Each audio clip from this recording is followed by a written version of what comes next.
En 1942, los campos de concentración comenzaron a incorporar burdeles donde las mujeres eran prisioneras forzadas a ejercer la prostitución. No fue un fenómeno espontáneo ni tolerado informalmente. Fue una decisión planificada desde el centro del régimen e implantada en múltiples instalaciones del sistema. El acceso al servicio no era libre. Solo algunos internos podían entrar, previa autorización. Las mujeres eran trasladadas desde Ravensbrück, examinadas por médicos de las SS y asignadas según su capacidad física. Cada encuentro se realizaba bajo supervisión y quedaba registrado en los archivos del campo. ¿Qué función cumplía este mecanismo dentro de la estructura del campo? ¿Por qué se incorporó la sexualidad como parte del sistema disciplinario? ¿Y qué revela su existencia sobre el nivel de explotación alcanzado por el Tercer Reich? Arquitectos del placer forzado, planificación, SS y control sexual. En 1942, el sistema concentracionario del Tercer Reich fue sometido a una revisión interna orientada a optimizar su rendimiento operativo. El deterioro progresivo de la productividad en campos clave como Sachsenhausen, Buchenwald y Mauthausen motivó a la Oficina Central Económica y Administrativa de las SS, WEAHA, a introducir nuevas formas de control social y disciplinario. El Reichsführer SS Heinrich Himmler, junto a Oswald Pohl, jefe del WEAHA, impulsó una medida que combinaba objetivos económicos, sanitarios y jerárquicos: la creación de burdeles controlados dentro del perímetro de los campos, definidos administrativamente como estructuras especiales o Sonderbauten.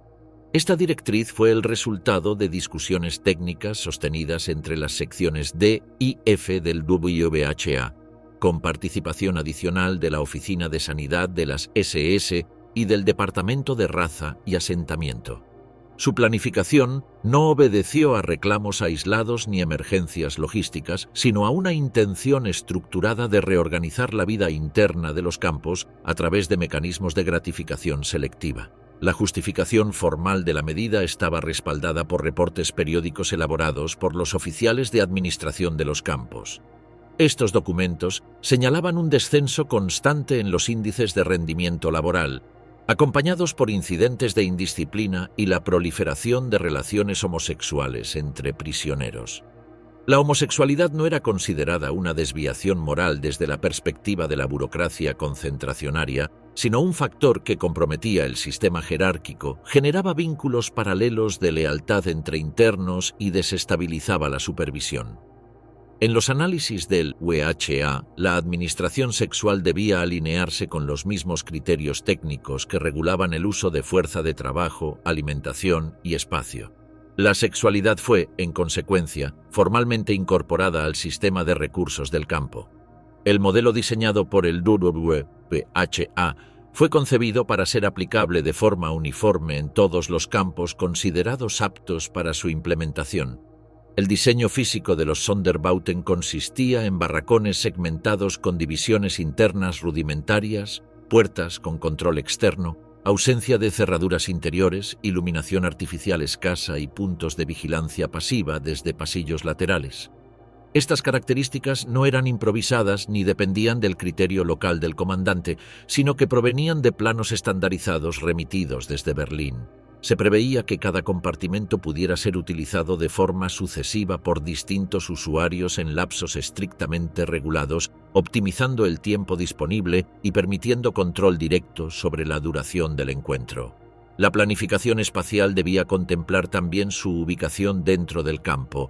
Debía encontrarse próximo a las áreas de trabajo para facilitar traslados controlados, pero lo suficientemente aislado de los bloques residenciales comunes para evitar fricciones internas, contacto visual o interferencias en la rutina disciplinaria.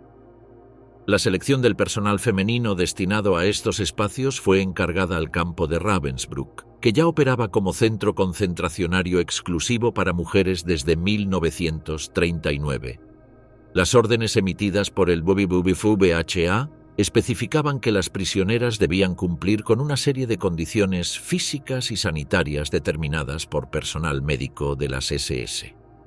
El perfil requerido incluía mujeres de entre 20 y 35 años, nacionalidad preferente alemana o europea occidental, salud reproductiva intacta y estado físico que les permitiera sostener un número elevado de encuentros diarios sin interrupciones médicas. Las mujeres con diagnóstico de enfermedades venéreas, lesiones visibles o signos de debilitamiento físico eran rechazadas. También quedaban excluidas por norma todas aquellas clasificadas como judías, gitanas o pertenecientes a categorías consideradas biológicamente indeseables conforme a las políticas raciales del régimen. El proceso de asignación comenzaba con una solicitud formal enviada por el comandante del campo receptor al WHA, que validaba la cantidad de mujeres requeridas en función de la población de internos autorizados a utilizar el servicio. Una vez aprobada la solicitud, Ravensbrück realizaba la selección médica y preparatoria, tras lo cual se organizaban los traslados en tren, custodiados por personal armado, con registros detallados de cada traslado. La documentación de cada mujer contenía fotografía, número de identificación, evaluación médica reciente, historial disciplinario y bloque de origen. Esta documentación era archivada tanto en Ravensbrück como en la administración médica del campo receptor, permitiendo una trazabilidad completa durante el tiempo de asignación.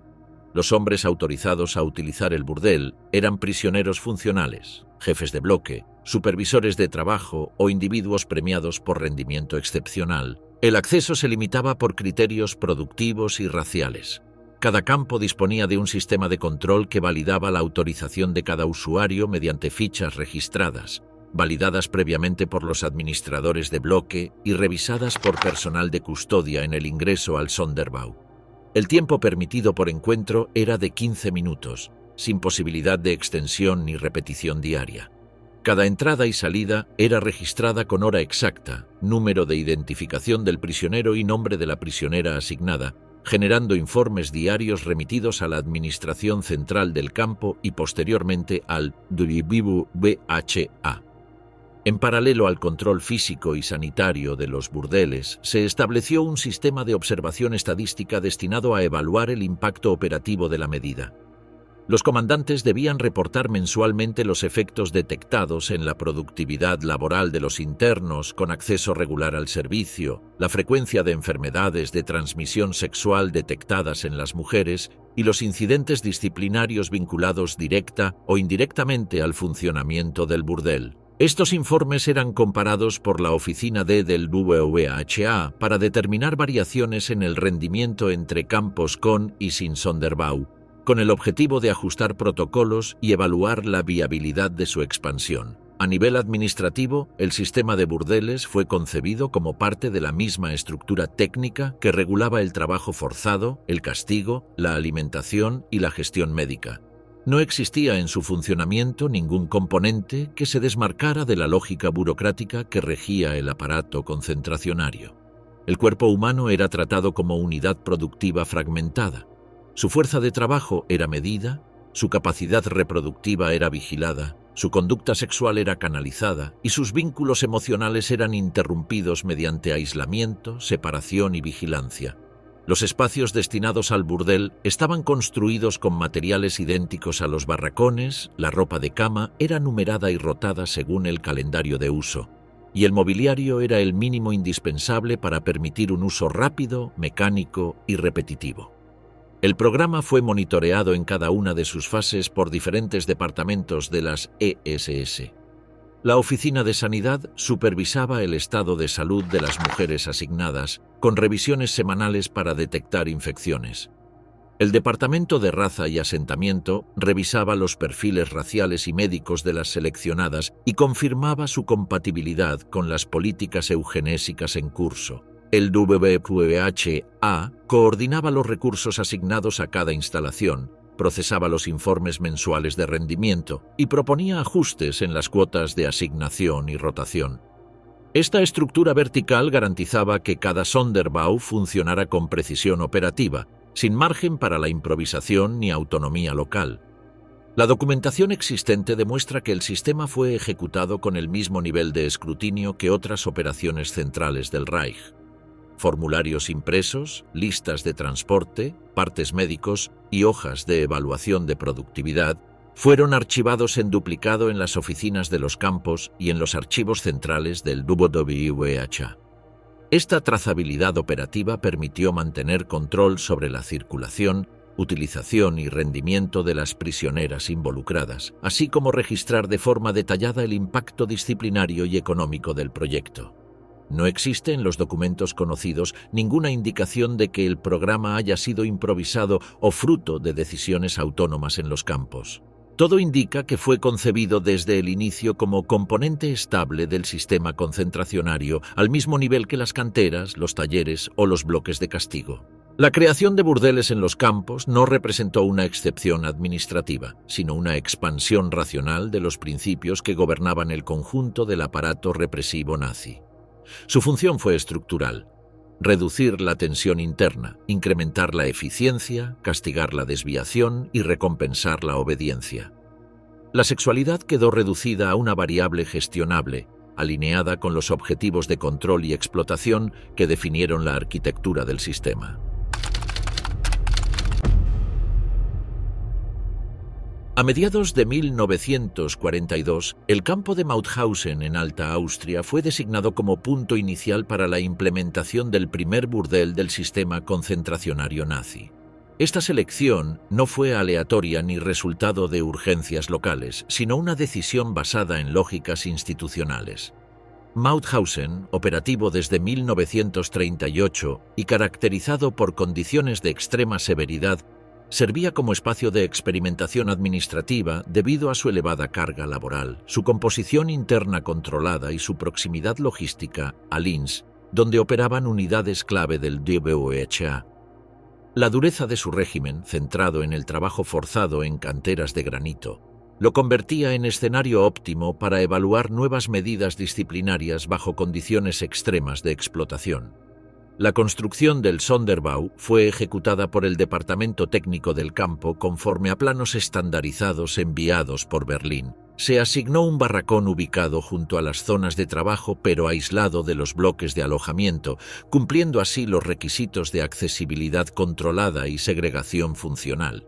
El diseño interior reflejaba una estructura pensada para la eficiencia rotativa, compartimentos individuales de superficie mínima, iluminación tenue, ventilación artificial y entradas con mecanismos de apertura exterior. Las divisiones internas carecían de aislamiento físico o acústico, pero ofrecían separación visual parcial. A lo largo del pasillo central se habilitaron aberturas para vigilancia externa, permitiendo a los guardias controlar los tiempos de uso y detectar cualquier incumplimiento. Cada unidad estaba concebida para rotaciones programadas con tiempos predefinidos. El estándar operativo establecía una duración de 15 minutos por encuentro, permitiendo una media de 30 a 40 usuarios diarios por prisionera. Esta mecánica seguía los mismos principios de eficiencia aplicados a las líneas de trabajo industrial. La supervisión recaía en personal masculino del campo, instruido para mantener registros escritos, observar posibles desviaciones y garantizar el cumplimiento estricto de los turnos. El acceso estaba limitado a prisioneros con autorización formal. Cada interno debía presentar una solicitud validada por el jefe de bloque y aprobada por el oficial administrativo correspondiente. La autorización era registrada y archivada. Los horarios de visita se organizaban en bloques funcionales, sesiones matutinas, vespertinas y nocturnas, con tiempos intermedios destinados a limpieza, desinfección y rotación del personal. Este esquema logístico buscaba maximizar la disponibilidad del servicio sin interferir en el calendario laboral general del campo. Las mujeres seleccionadas para prestar servicio en Mauthausen fueron extraídas principalmente del campo de Ravensbrück. Su selección obedeció a criterios establecidos por la Oficina de Raza y Asentamiento y validados por el Departamento Médico de las SS. Las prisioneras eran sometidas a exámenes clínicos, revisiones ginecológicas y pruebas de resistencia física.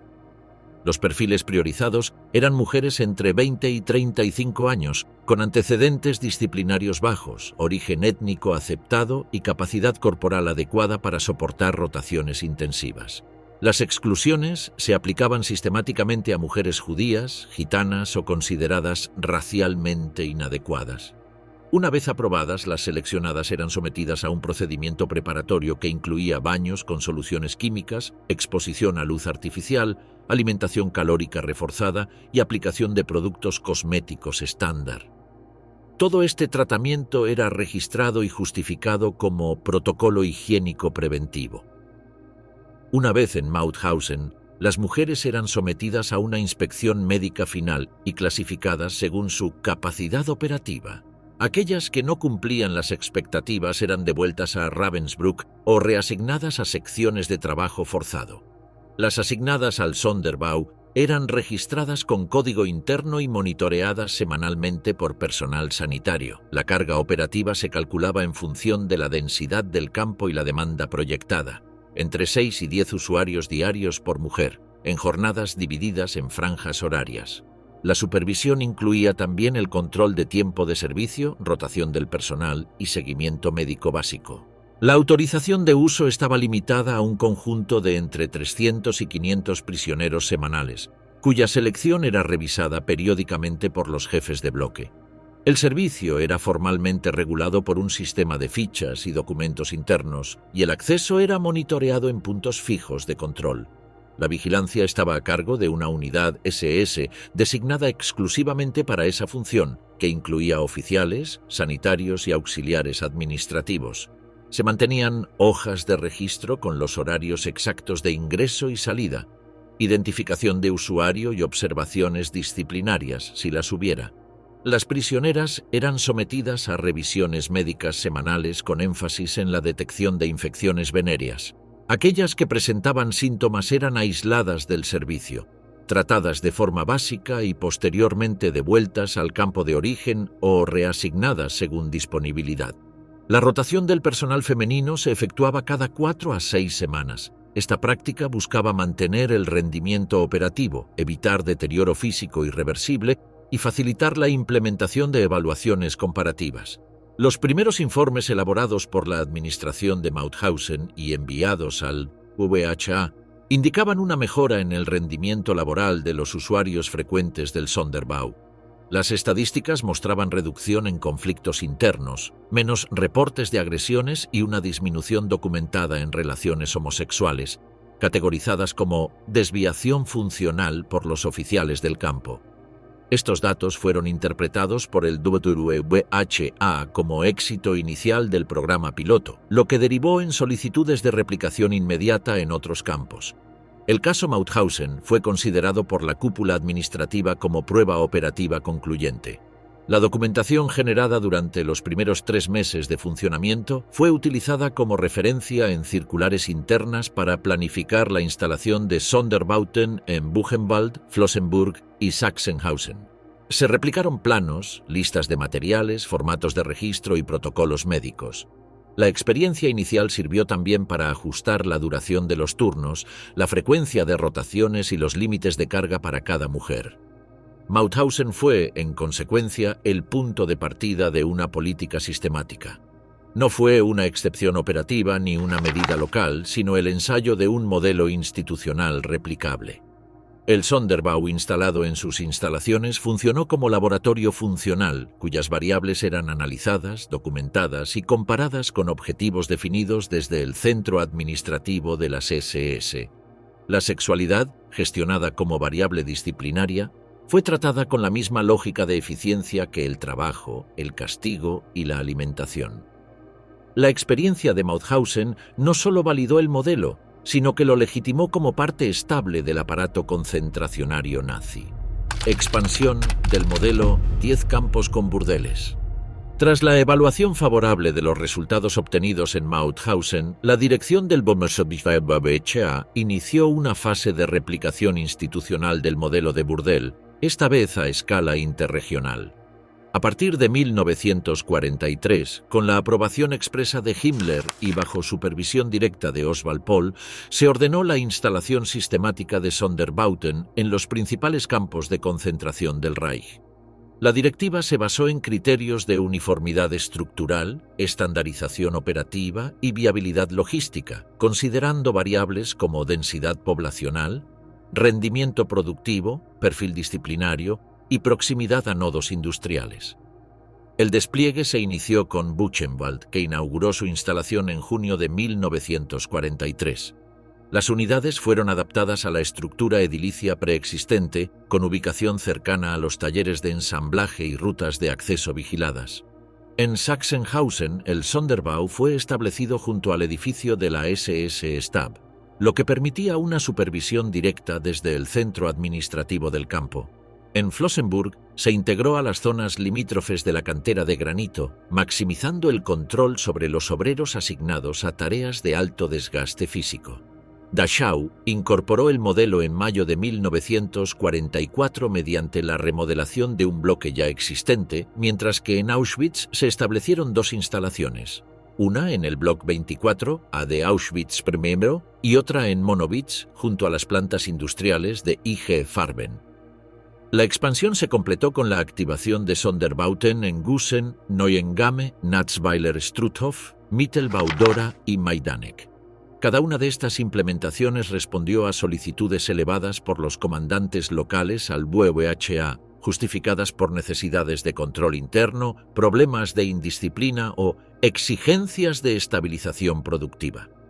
Las instrucciones emitidas desde Berlín incluían especificaciones sobre materiales de construcción, sistemas de ventilación, dimensiones por compartimento y parámetros de aislamiento y supervisión.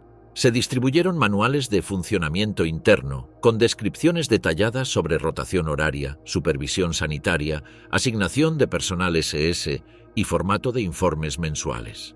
Estos manuales contenían también directrices sobre procedimientos ante fallos estructurales, protocolos de clausura temporal en caso de brotes sanitarios y modelos de reporte para incidentes disciplinarios. En todos los casos, el acceso fue limitado a subgrupos jerárquicos específicos, capos, jefes de bloque, trabajadores con rendimiento excepcional y algunos colaboradores administrativos internos. Esta exclusividad cumplía funciones de disciplinamiento indirecto y reafirmación de la jerarquía intramuros. La selección de usuarios era revisada semanalmente y los permisos eran gestionados mediante tarjetas numeradas, selladas y controladas en puntos fijos. Los registros administrativos detallaban cada ingreso, hora exacta, código de usuario y observaciones, manteniéndose archivados durante 6 meses para evaluación interna. Estos archivos eran contrastados trimestralmente con los reportes del Departamento Médico del Campo para detectar patrones anómalos o desviaciones. Las jornadas estaban organizadas en 3 franjas horarias: matutina, vespertina y nocturna, con franjas intermedias para limpieza e inspección. Cada encuentro se limitaba a 15 minutos y ningún prisionero podía acceder más de una vez por día. Las prisioneras asignadas debían cumplir entre 8 y 10 servicios diarios, con rotaciones programadas cada 4 a 6 semanas, dependiendo del estado físico. El personal SS responsable verificaba la puntualidad, autenticidad de los permisos y cumplimiento de la rotación, elaborando partes diarios que eran remitidos al adjunto del comandante y al jefe médico del campo. En ciertos campos se implementaron hojas de control paralelo firmadas por los usuarios para reforzar la trazabilidad del sistema. El componente sanitario estaba supervisado por personal médico subordinado a la Oficina de Sanidad SS. Se realizaban revisiones semanales obligatorias, pruebas clínicas básicas y registros de infecciones venéreas. Las prisioneras enfermas eran apartadas y tratadas con recursos limitados. Si no mostraban mejora en plazos establecidos, eran devueltas al campo de origen o reasignadas. Las áreas de higiene eran inspeccionadas a diario y cualquier infracción por parte de usuarias o usuarios era reportada como falta disciplinaria. En algunas instalaciones se establecieron unidades sanitarias auxiliares anexas al Sonderbau para facilitar la gestión médica de emergencia y aislamientos. El análisis de datos operativos generado por estos campos evidenció tendencias replicables. Se detectó un aumento promedio del 5 al 8% en los niveles de productividad en los sectores con mayor acceso al Sonderbau y una disminución entre el 10 y el 15% en reportes de indisciplina, agresiones o faltas de respeto a la cadena de mando. Estos resultados eran registrados mensualmente por el Departamento de Estadística del BUEHA, lo que consolidó la percepción del Sonderbau como instrumento eficaz de gestión interna. En algunos casos, los comandantes de campo solicitaron aumentos de capacidad o ampliaciones de franjas horarias. peticiones que eran evaluadas con base en las cifras contenidas en los reportes trimestrales. No obstante, los reportes también indicaban fallas técnicas. En varios campos se documentaron casos de agotamiento prematuro entre las mujeres, infecciones frecuentes, rechazo pasivo de los usuarios o deterioro estructural de los barracones.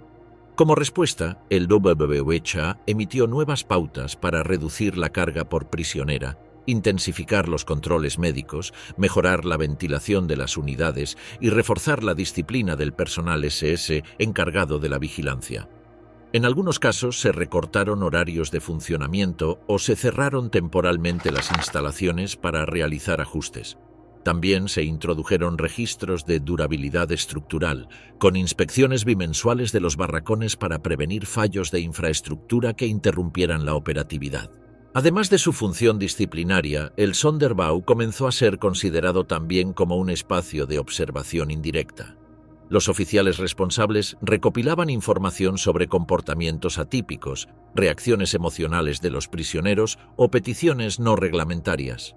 Estas observaciones eran incluidas en informes especiales y remitidas al oficial de seguridad del campo, con el objetivo de identificar posibles focos de agitación, alianzas impropias o descontento latente. El Sonderbau pasó así a desempeñar un rol complementario en la vigilancia psicológica y en el monitoreo de conductas de riesgo dentro del sistema concentracionario.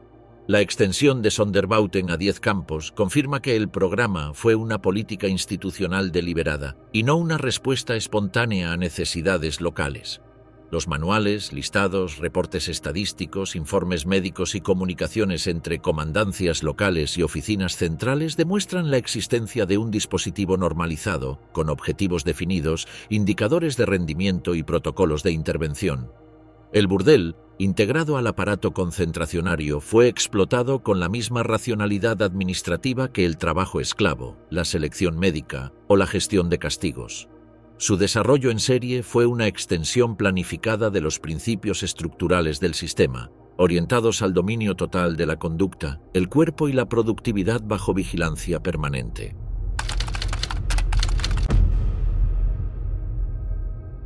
El campo de Ravensbrück, inaugurado en 1939 como complejo exclusivo para mujeres, operó como centro logístico de selección, preparación y distribución de prisioneras destinadas a los burdeles en campos de concentración. Esta función fue asignada oficialmente por el UWABHA y regulada mediante directrices internas que establecían parámetros médicos, administrativos y operativos estandarizados. El procedimiento no dejaba margen a iniciativas locales ni a variabilidad contextual. Era una estructura planificada desde Berlín, ejecutada en serie y evaluada mediante registros cruzados. El componente central de esta operativa era la instrumentalización del cuerpo femenino bajo lógica de uso funcional, con criterios exclusivamente productivos. La selección se iniciaba mediante solicitud formal del campo receptor, remitida al WVHA con especificación de cantidad de mujeres, campo de destino y justificación basada en volumen de usuarios autorizados. Una vez aprobada la solicitud, Ravensbrück activaba el proceso de cribado. Este consistía en una evaluación médica completa, con revisión del estado físico general, control de peso, inspección ginecológica, pruebas para enfermedades contagiosas y chequeo de movilidad funcional. Todo se realizaba bajo supervisión de personal médico de las SS, con resultados archivados y validados por firma. Las prisioneras con signos de tuberculosis, lesiones infectadas, debilidad muscular evidente o desnutrición aguda quedaban descartadas automáticamente. El enfoque no era terapéutico sino operativo. Se buscaban cuerpos capaces de soportar jornadas rotativas sin interrupciones. No se implementaban tratamientos de mejora para intentar recuperar a prisioneras descartadas. Aquellas que cumplían con los requisitos pasaban a una segunda etapa de selección basada en aspectos conductuales. Historial disciplinario interno, registros de obediencia en tareas asignadas y disposición subjetiva observada por el personal. Aunque no existía protocolo psicológico formal, los informes incluían anotaciones sobre docilidad percibida, nivel de cooperación, ausencia de conflictos con otras internas y grado de adaptabilidad. Las mujeres con antecedentes de indisciplina, resistencia, lenguaje desafiante, intentos de fuga o intervenciones en protestas internas eran excluidas. La selección pretendía garantizar un contingente funcional, predecible y maniobrable. Las prisioneras finalmente aprobadas eran registradas como Sonderverwendung, uso especial, y se les asignaba un expediente nuevo con ficha técnica, fotografía frontal, bloque de origen, fecha de selección y destino asignado. Este expediente era duplicado. Una copia quedaba en Ravensbrück, otra era enviada al departamento administrativo del campo receptor. Previo al traslado, las seleccionadas ingresaban en un protocolo de acondicionamiento de entre 7 y 14 días. Durante ese periodo se les administraba una dieta enriquecida en calorías, compuesta por pan blanco, sopa concentrada, papilla de avena y porciones controladas de grasa animal. El objetivo no era mejorar su salud general, sino modificar su apariencia externa. Se aplicaban también baños químicos con soluciones antiparasitarias, cortes de cabello sanitarios y tratamientos de piel con ungüentos básicos. Algunas prisioneras eran expuestas a luz artificial o radiación ultravioleta de baja intensidad para alterar la coloración epidérmica. Estas prácticas, documentadas en manuales internos, eran clasificadas como preparación higiénico-funcional. El transporte se realizaba en lotes reducidos, usualmente de entre 8 y 15 mujeres, trasladadas por ferrocarril en vagones adaptados. El recorrido variaba según destino, pero en todos los casos era escoltado por personal armado y registrado en documentos de tránsito. Las condiciones eran severas, pero diferenciadas de las del transporte masivo de deportados, no por atenuación humanitaria, sino por necesidad logística. Se buscaba que las mujeres llegaran en condiciones físicas aptas para comenzar su servicio sin demoras. Al llegar al campo receptor, las mujeres eran recibidas por personal sanitario y administrativo, que verificaba la documentación y realizaba una inspección médica de ingreso. Si alguna prisionera presentaba síntomas de infección, deterioro corporal grave o lesiones internas, era inmediatamente devuelta a Ravensbrück o destinada a tareas forzadas alternativas. Las aceptadas eran reubicadas en barracones especiales o en zonas de aislamiento temporal hasta su incorporación formal al Sonderbau. Cada una recibía un código interno, uniforme estándar, y una cartilla médica que era actualizada semanalmente por el equipo sanitario local. El periodo de servicio era limitado. En promedio, las prisioneras asignadas al Sonderbau cumplían ciclos de entre 4 y 8 semanas, dependiendo del estado físico, la carga de trabajo y las evaluaciones sanitarias. Las mujeres que desarrollaban infecciones venéreas, cuadros de agotamiento extremo o manifestaciones conductuales inadecuadas eran relevadas antes del fin del ciclo y sustituidas por nuevas seleccionadas. Las rotaciones eran planificadas mensualmente, con apoyo de los reportes enviados desde los campos receptores al WVHA y a Ravensbrück. Existían también mecanismos de revaluación. Algunas mujeres eran reincorporadas al servicio tras cortos periodos de descanso o tratamiento, siempre que cumplieran de nuevo con los criterios establecidos. Los motivos para la exclusión definitiva incluían diagnóstico de enfermedades venéreas incurables, pérdida de masa corporal por debajo del límite funcional, episodios de colapso psiquiátrico o desarrollo de actitudes desafiantes hacia el personal. Estas condiciones eran certificadas por los sanitarios del campo receptor y comunicadas a Ravensbrück mediante informes técnicos que eran archivados para futuras auditorías internas. Todo el proceso estaba estrictamente documentado. Se mantenían listas de salida, actas de traslado, formularios de recepción, fichas sanitarias, registros de uso operativo y reportes mensuales de evaluación. Esta información era consolidada trimestralmente por el WVHA para cruzar datos entre campos, verificar eficiencia del programa y ajustar criterios de selección o parámetros de carga. La trazabilidad completa del cuerpo de cada prisionera era una exigencia funcional, no una formalidad. Se gestionaba como un recurso físico en tránsito, evaluado, explotado y sustituido conforme a necesidades de rendimiento.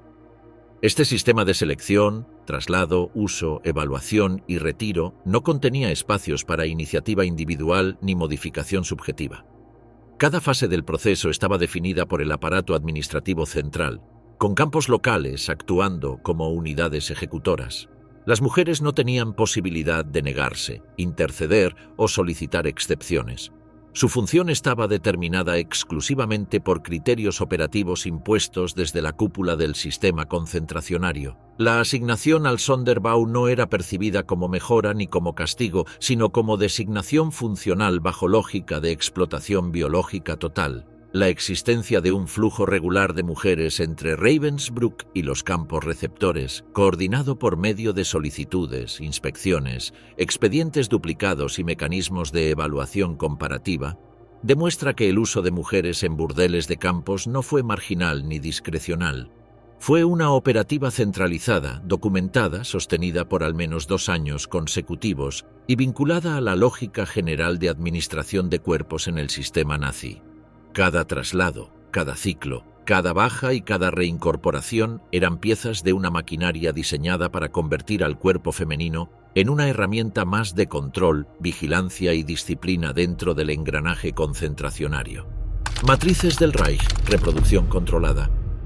En el marco general de control sobre el cuerpo femenino ejercido por el régimen, las mujeres consideradas arias que mantenían relaciones con soldados o miembros de las SS, ya fuera dentro o fuera de los campos, podían ser derivadas al proyecto Lebensborn si cumplían con los criterios raciales exigidos. Los hijos nacidos de estos vínculos eran evaluados y, en caso de reunir las condiciones fenotípicas requeridas, incorporados al sistema como activos biológicos del Reich.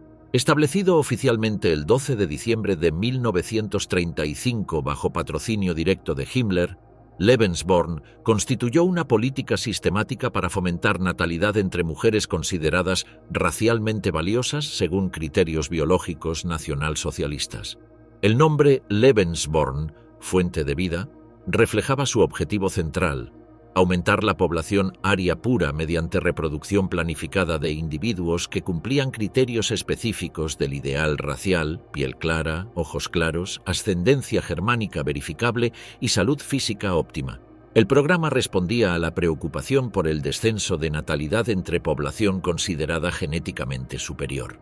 El proyecto se fundamentaba en 2 pilares estratégicos: el fomento de nacimientos racialmente puros, incluso fuera del matrimonio convencional, eliminando el estigma de ilegitimidad cuando la madre era clasificada como aria y el padre pertenecía a las SS u organismo racialmente aprobado, y la protección estatal con crianza supervisada, asegurando educación según valores nacionalsocialistas e integración en el proyecto racial del Reich. Uno de sus componentes centrales fue la institucionalización de tutela estatal sobre hijos nacidos fuera del matrimonio. El sistema eliminaba el estigma social bajo lógica puramente racial. Si ambos progenitores cumplían criterios biológicos establecidos, el Estado intervenía para garantizar nacimiento, atención médica e inscripción oficial del niño como activo racial. Las embarazadas recibían apoyo material para parto y posparto en casas Lebensborn, con alojamiento, alimentación reforzada y atención médica especializada. En muchos casos el padre biológico no era identificado formalmente, pero si la madre cumplía criterios raciales, el hijo podía ser igualmente registrado como valioso y el régimen asumía distintos grados de custodia legal. Esta política perseguía objetivos pragmáticos: evitar abortos entre mujeres alemanas solteras que habían concebido con miembros de las SS o Wehrmacht, eliminar la vergüenza social del embarazo fuera del matrimonio y reconfigurar la reproducción como función estatal desvinculada de la moral tradicional. Las casas Lebensborn eran instalaciones médico-residenciales establecidas en territorio alemán y posteriormente en países ocupados. Se estima que al menos 10 casas operaron en Alemania y varias más en territorios como Austria, Noruega, Bélgica y Francia, todas siguiendo un modelo institucional uniforme con funciones médicas, administrativas y reproductivas definidas. El personal comprendía médicos y ginecólogos responsables del control prenatal, parto y evaluación genética de recién nacidos, enfermeras formadas en ideología nacionalsocialista para cuidados básicos y seguimiento del estado físico, y administradores SS que gestionaban registros, autorizaban nacimientos, organizaban adopciones y reportaban estadísticas a la dirección central. Estas instalaciones mantenían vigilancia discreta pero constante, no presentaban carácter abiertamente represivo como campos de concentración, dado su objetivo estrictamente reproductivo y demográfico. Sin embargo, las mujeres admitidas carecían de autonomía real sobre decisiones fundamentales relacionadas con su embarazo o destino posterior de sus hijos. Tras el nacimiento, iniciaba el proceso de evaluación institucional y frecuentemente de separación. Aunque definido oficialmente como voluntario, en la práctica operaba mediante combinación de presión administrativa, condicionamiento ideológico y dependencia económica.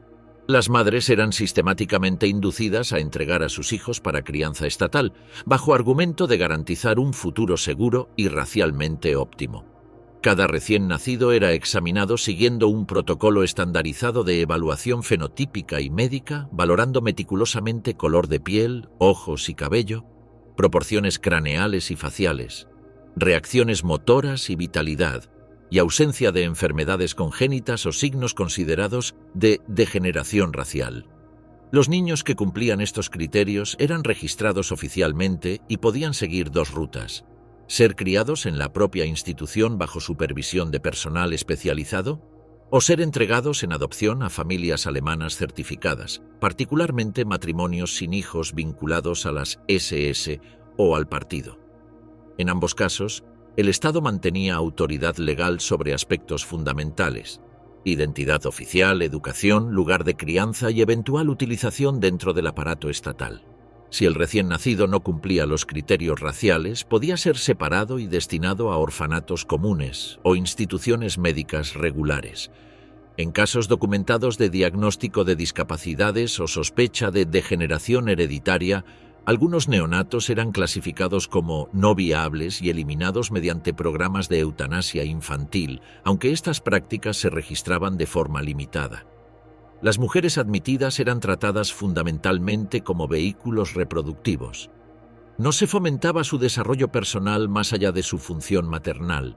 Su propósito institucional era gestar, parir y, si las circunstancias lo requerían, separarse del hijo, quien pasaba a ser considerado recurso biológico del Reich.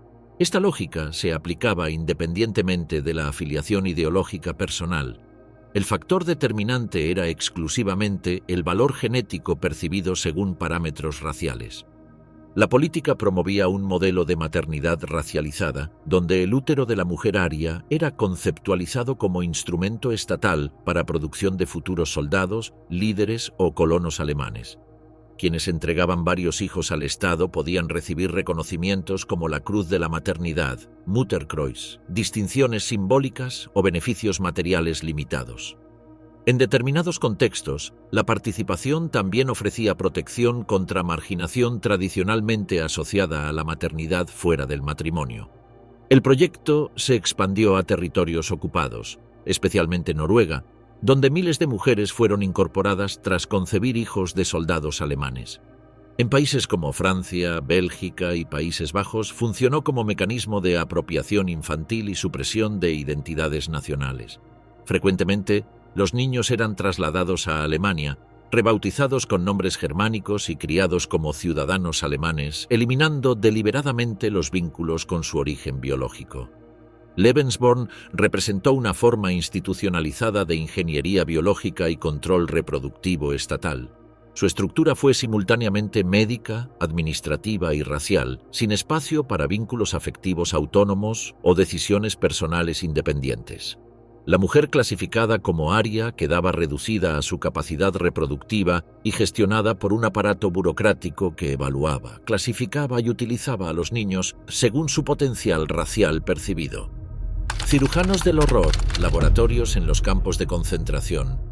Durante la Segunda Guerra Mundial, las SS institucionalizaron un programa de experimentación médica que afectó directamente a miles de prisioneras en campos de concentración. Estas prácticas, ejecutadas bajo apariencia científica, se enfocaron específicamente en el control de la reproducción femenina, intervención en la fertilidad y manipulación de la conducta sexual. La transformación de presas del sistema concentracionario en sujetos de investigación forzada no fue resultado de excesos individuales, sino de un programa sistemático respaldado por departamentos específicos del aparato nazi y documentado con precisión burocrática característica del régimen. Josef Mengele, con formación doctoral en antropología y medicina por la Universidad de Múnich, emergió como figura central en estos programas al ser designado médico oficial del campo de Auschwitz. Allí desarrolló un extenso programa de control reproductivo, inseminaciones forzadas y estudios sobre gemelos, utilizando el Block 10 como epicentro de operaciones. Este edificio, originalmente diseñado como enfermería básica, fue transformado en laboratorio experimental con recursos específicos asignados por la Administración Central. Mengele no actuaba como investigador independiente, sino como funcionario plenamente integrado en la estructura administrativa, con acceso a selección prioritaria de prisioneras y respaldo documental completo para sus procedimientos. Karl Klauberg representa otra figura paradigmática en la experimentación reproductiva nazi. Ginecólogo de prestigio antes de la guerra y miembro activo del partido, recibió autorización directa de Himmler para desarrollar métodos de esterilización masiva no quirúrgica. Su técnica característica consistía en inyectar sustancias a base de formaldehído directamente en las trompas de falopio, sin anestesia ni condiciones asépticas adecuadas. El procedimiento provocaba inflamación severa y cicatrización permanente, resultando en esterilidad irreversible. La brutalidad del método estaba racionalmente calculada. Permitía procesar mayor número de mujeres diariamente que mediante cirugía convencional, respondiendo así a los objetivos de eficiencia administrativa del programa. La experimentación sexual y reproductiva contaba con respaldo de 3 instituciones clave que proporcionaban legitimación a diferentes niveles. La Ahnenerbe, Instituto Oficial de Investigación Arqueológica y Racial de las SS, fundado en 1935, aportaba marco teórico racial y justificación pseudocientífica, integrando resultados experimentales en su corpus ideológico sobre jerarquías biológicas y pureza racial.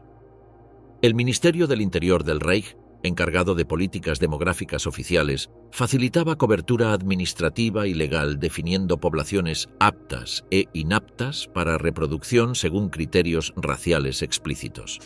El Instituto Kaiser Wilhelm, centro científico de prestigio internacional, contribuía con metodologías investigativas y validación académica, transformando procedimientos brutales en aparentes avances médicos mediante terminología científica y protocolos formalizados. Los métodos de control reproductivo implementados en los campos combinaban eficiencia administrativa con extrema brutalidad física.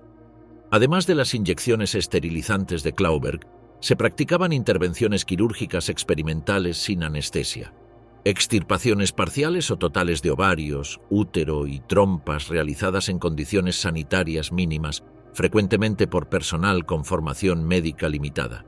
Estas operaciones generaban tasas de mortalidad y complicaciones graves deliberadamente documentadas como datos experimentales sobre tolerancia y resistencia corporal de diferentes grupos étnicos a procedimientos invasivos. En Buchenwald, particularmente en el Block 46, se desarrolló otra vertiente experimental centrada en tratamientos hormonales. Prisioneros recibían inyecciones de compuestos derivados de glándulas animales, principalmente testículos bovinos y porcinos, diseñadas para alterar patrones hormonales y funciones reproductivas. Estos procedimientos buscaban tanto efectos esterilizantes como modificaciones conductuales sexuales, particularmente supresión de impulsos sexuales en poblaciones consideradas indeseables. Las dosis administradas superaban deliberadamente umbrales de seguridad establecidos, generando desequilibrios endocrinos severos, documentados meticulosamente como respuestas diferenciadas según origen étnico. Las instalaciones donde se realizaban estos experimentos fueron específicamente acondicionadas dentro de la estructura arquitectónica de los campos. En Auschwitz, el Block 10 fue completamente reorganizado como centro experimental reproductivo, con separación física del resto del campo mediante alambradas adicionales y acceso restringido incluso para personal SS regular. El interior contenía salas de exploración, mesas ginecológicas básicas, áreas de preparación química y espacios para observación post-intervención. El diseño priorizaba procesamiento eficiente de sujetos experimentales sobre consideraciones sanitarias básicas, reflejando la concepción puramente instrumental de las víctimas. En Ravensbrück, Klauberg adaptó secciones de la enfermería para sus procedimientos, instalando equipos de inyección y sistemas de sujeción para inmovilizar pacientes durante intervenciones sin anestesia.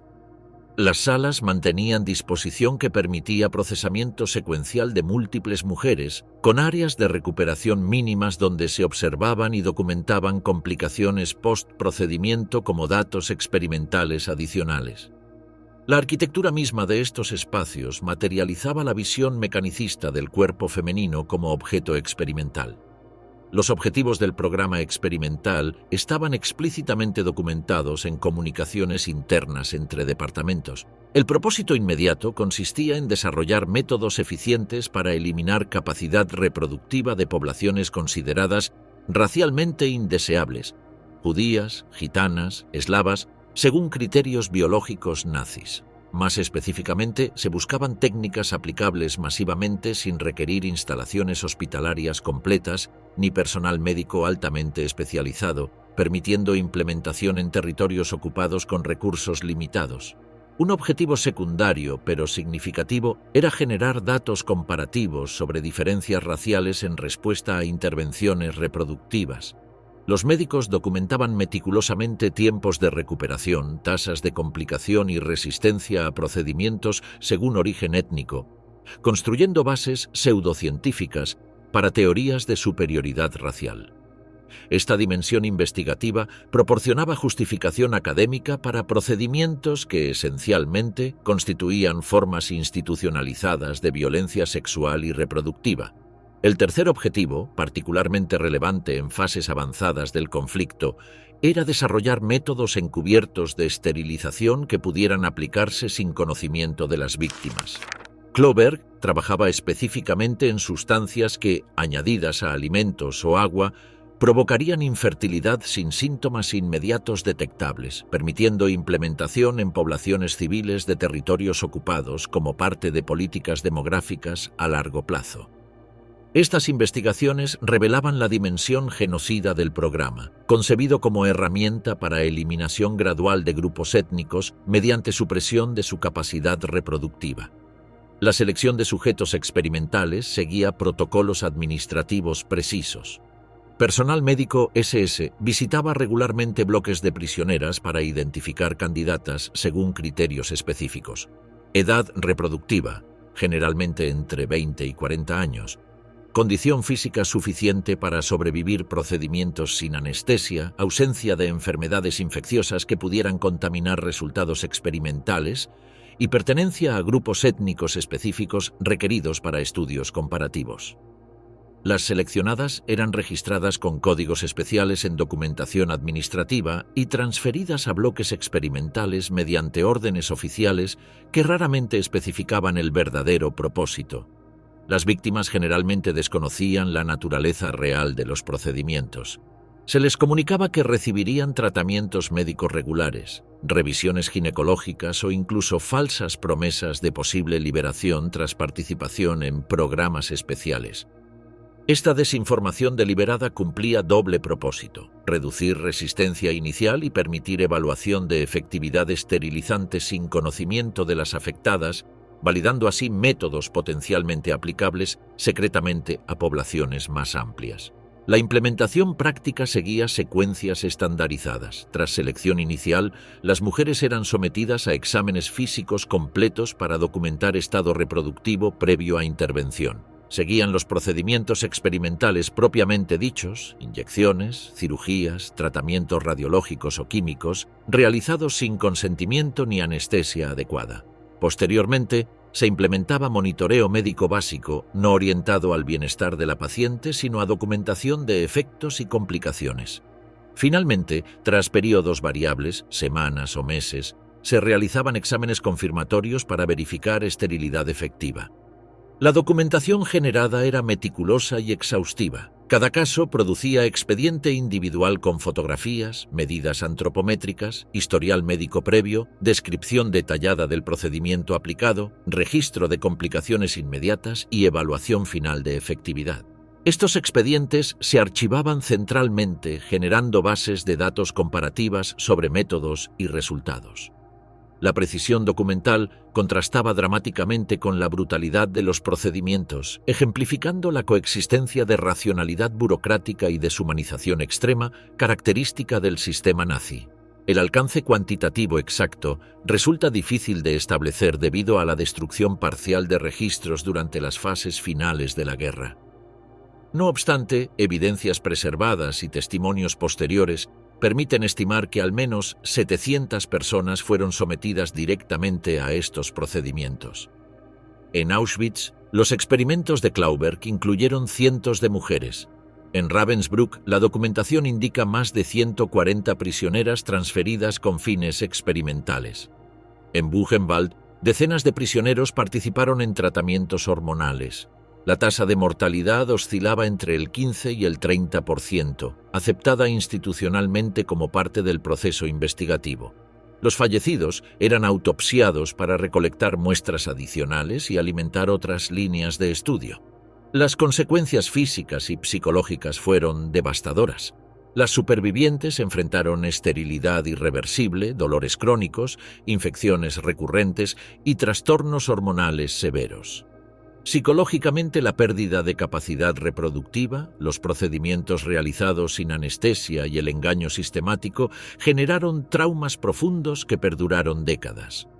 Muchas desarrollaron trastornos de estrés postraumático, disociación, ansiedad crónica y dificultad para reintegrarse a la vida social tras la liberación. A pesar de la gravedad de los crímenes, muchos responsables no enfrentaron justicia. Mengele escapó y nunca fue capturado. Klauberg fue apresado por los soviéticos, pero murió antes de enfrentar juicio en Alemania Occidental. Numerosos médicos implicados retomaron sus carreras tras la guerra.